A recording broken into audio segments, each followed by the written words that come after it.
नमस्कार, मैं पुनः आप लोगों के सामने मैं इतिहास का एक महत्वपूर्ण टॉपिक को लेकर आया हूं और टॉपिक है मॉन्टेग्यू चेम्सफोर्ड रिफॉर्म्स 1919, जिसे गवर्नमेंट ऑफ इंडियन एक्ट 1919 के नाम से भी जाना जाता है। वास्तव में यह जो एक्ट है यह सुधार संबंधी एक नियम था, इसलिए इसे मॉन्टेग्यू चेम्सफोर्ड सुधार योजना के नाम से भी जाना जाता है।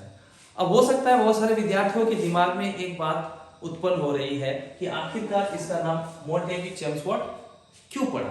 तो मेरे प्यारे छात्रों को मैं पहले भी मॉन्टेग्यू रिफॉर्म्स एक्ट में मैं आप लोगों को बता चुका हूं, क्योंकि मॉन्टेग्यू और चेम्सफोर्ड ये भारत के सचिव और सेक्रेटरी, भारत के सेक्रेटरी और भारत के वायसराय थे। मॉन्टेग्यू सचिव थे और चेम्सफोर्ड वायसराय थे, इसीलिए इन्हीं के नाम पर इस सुधार योजना का नाम मॉन्टेग्यू चेम्सफोर्ड रिफॉर्म्स एक्ट पड़ा। तो सबसे पहले हम लोग यह जानने की कोशिश करेंगे कि आखिरकार ऐसी कौन सी मजबूरी आई थी जिसके कारण अंग्रेजों ने भारत के हित में सुधार योजना को लाने का काम किया।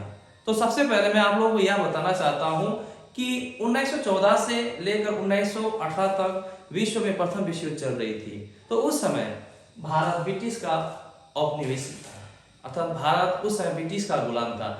तो ऐसे समय में भारत के लोगों की सहानुभूति प्राप्त करने के लिए, भारत के लोगों की सहायता प्राप्त करने के लिए ब्रिटिश ने भारत के लोगों को यह आश्वासन दिया था कि अगर भारत के लोग प्रथम विश्व युद्ध में अगर इंग्लैंड का साथ देंगे तो युद्ध समाप्ति के पश्चात भारत में एक उत्तरदायी शासन की स्थापना की जाएगी और भारत के लोगों की जो अधिकार है उसको बढ़ा दी जाएगी और भारत के लोगों को ब्रिटिश प्रशासन में हिस्सा लेने का अधिकार दिया जाएगा। यह आश्वासन प्रथम विश्व युद्ध के दौरान भारत के लोगों को दिया गया था।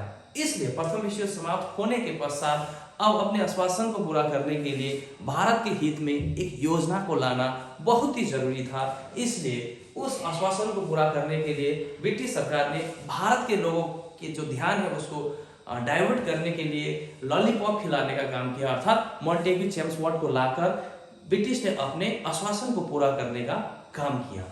और दूसरा महत्वपूर्ण कारण था इस योजना को लाने के पीछे, क्योंकि भारत की राजनीति में महात्मा गांधी जैसे महत्वपूर्ण नेता का प्रादुर्भाव हो चुका था, अर्थात महात्मा गांधी भारत की राजनीति में अपना पांव रख चुके थे और महात्मा गांधी की लोकप्रियता विश्व स्तर तक बढ़ चुकी थी। क्योंकि आप लोग जानते हैं महात्मा गांधी सत्याग्रह का प्रयोग साउथ अफ्रीका में कर चुके थे। इसलिए अब ब्रिटिश को इस बात का एहसास हो चुका था कि अगर भारत के हित में अगर कोई सुधार योजना न लाया जाए तो हो सकता है महात्मा गांधी के नेतृत्व में एक बहुत बड़ा जन आंदोलन शुरू हो जाए। इसलिए महात्मा गांधी के द्वारा जन आंदोलन शुरू करने से पहले ब्रिटिश ने भारत के लोगों को खुश करने के लिए मॉन्टेग्यू चेम्सफोर्ड रिफॉर्म्स एक्ट लाने का काम किया। आइए मैं अब आप लोगों को यह बताऊंगा कि मॉन्टेग्यू चेम्सफोर्ड रिफॉर्म्स एक्ट के अंतर्गत भारत में किस प्रकार की व्यवस्था कायम करने का कोशिश ब्रिटिश के द्वारा किया गया। तो सबसे पहले विशेषता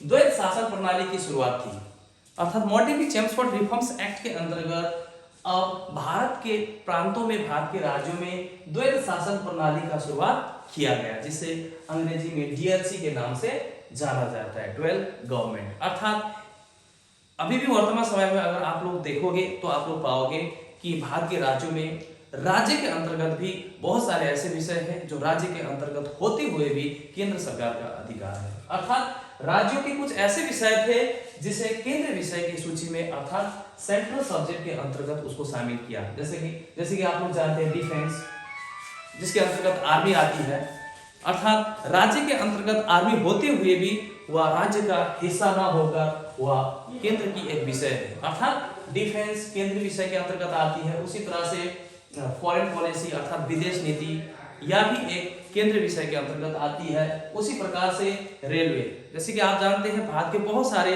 राज्यों से होकर रेलवे गुजरती है।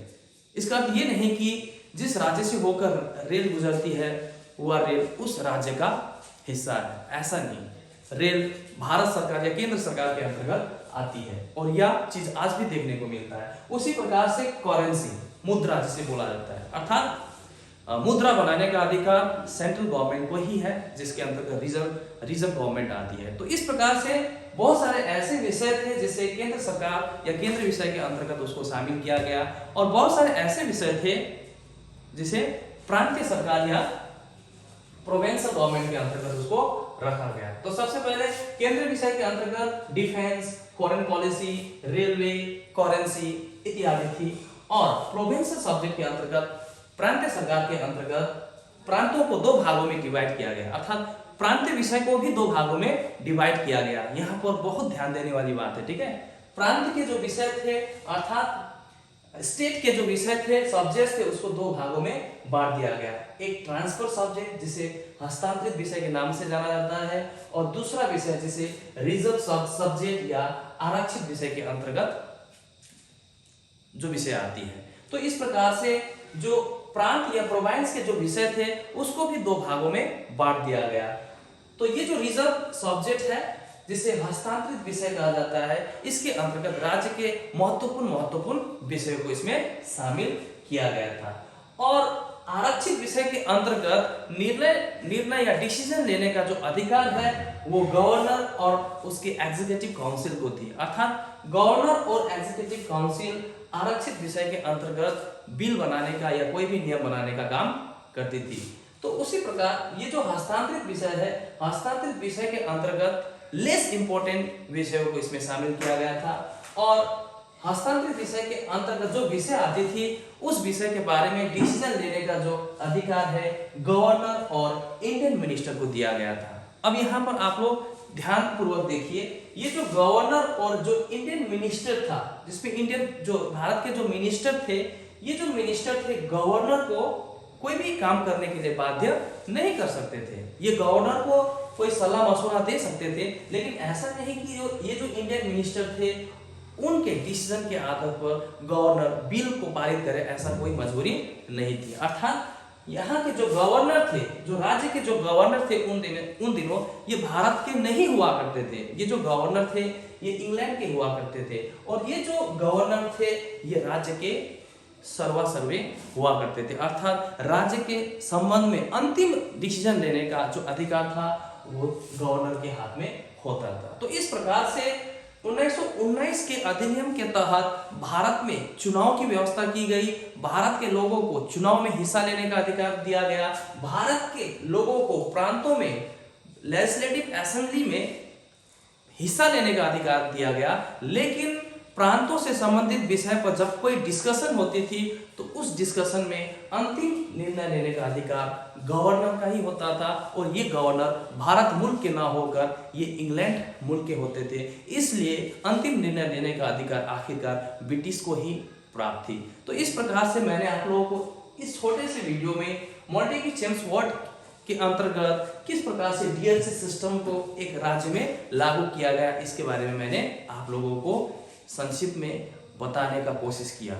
और आप लोगों को मुझे आश्वस्त है, मैं पूरी तरह से अब आपके ऊपर भरोसा करता हूं कि इस प्रकार से एक राज्य में 2 बॉडीज के द्वारा, 2 तंत्रों के द्वारा अब नियम कानून बनाने का काम किया गया, इसलिए इसे डीएलसी या दोहरी शासन के नाम से इसको जाना गया। तो अगली कड़ी में, अगली पार्ट 2 में मैं आप लोगों को बताऊंगा कि मॉन्टेग्यू चेम्सफोर्ड रिफॉर्म्स एक्ट की और क्या क्या विशेषता थी। मैं आप लोगों को पिछले वीडियो में मैं बताऊंगा, क्योंकि एक वीडियो में इतना ज़्यादा विषय के बारे में डिस्कस करना संभव नहीं है, इसलिए आप मेरे साथ बने रहिए। मेरे इस वीडियो को ज़्यादा से ज़्यादा लाइक और सब्सक्राइब करें और शेयर करें, ताकि ज़रूरतमंदों को या महत्वपूर्ण वीडियो प्राप्त हो और उनके परीक्षा के लिए यह मेरा छोटा सा वीडियो एक उपयोगी सिद्ध हो सके। Thank you very much, bye bye.